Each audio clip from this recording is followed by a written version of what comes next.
Welcome to the forum, gang. For this week, last week we discussed group structure, and you guys shared, and thank you all for responding. I really appreciate you taking the time to do that. And we're in different groups are in different stages and levels of development in their group, and that's just fine. We're making some progress on some of those things, so thank God for that. That's beautiful.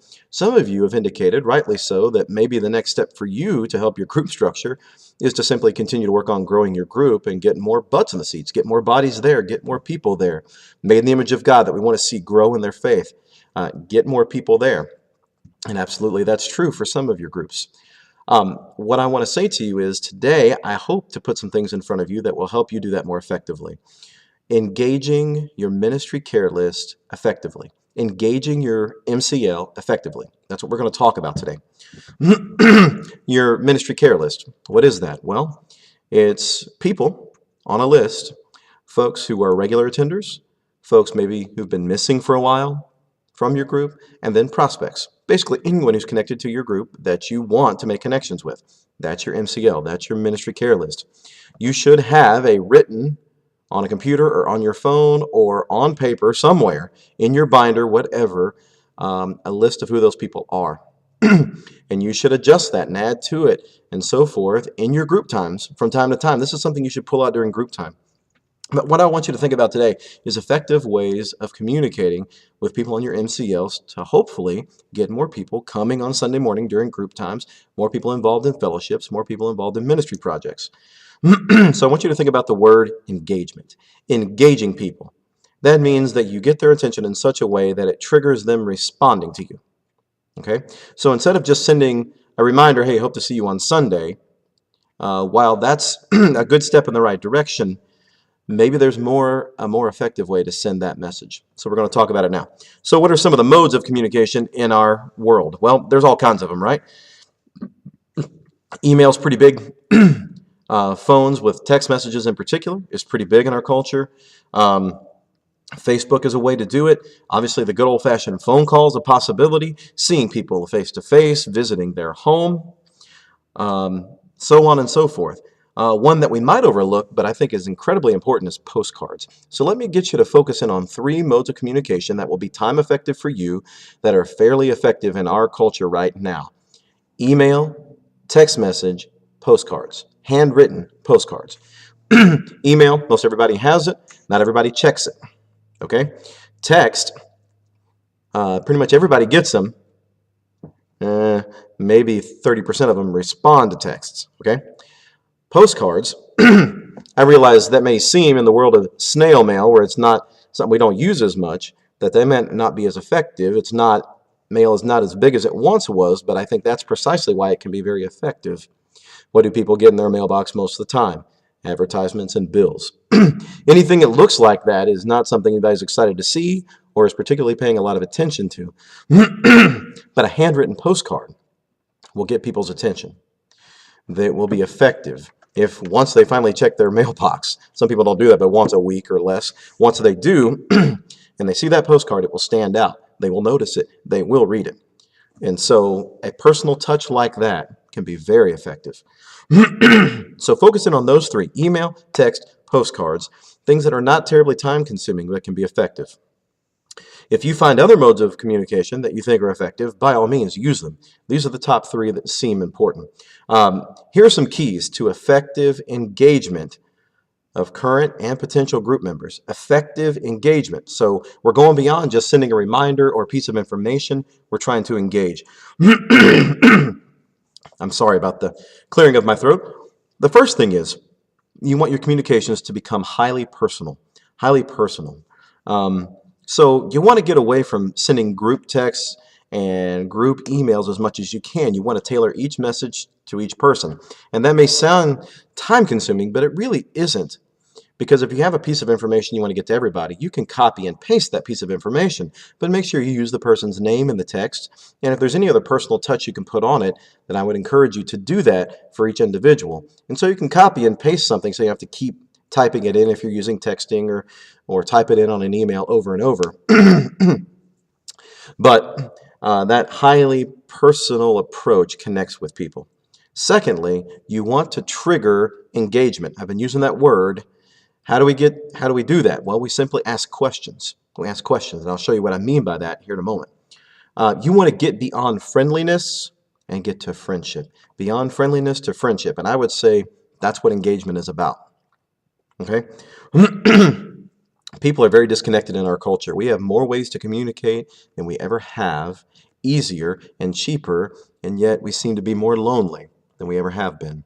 I'm having to make a real effort in my neighborhood right now to actually meet my neighbors.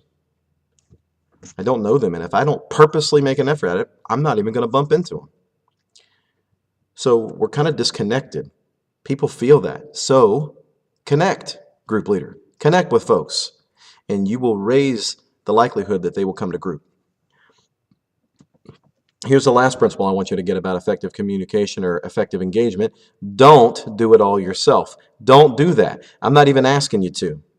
Utilize your group's care group leader and other members. If you don't have a current care group member, ask someone from week to week to help you make a few contacts. Give them a few names and let them know what you want them to do.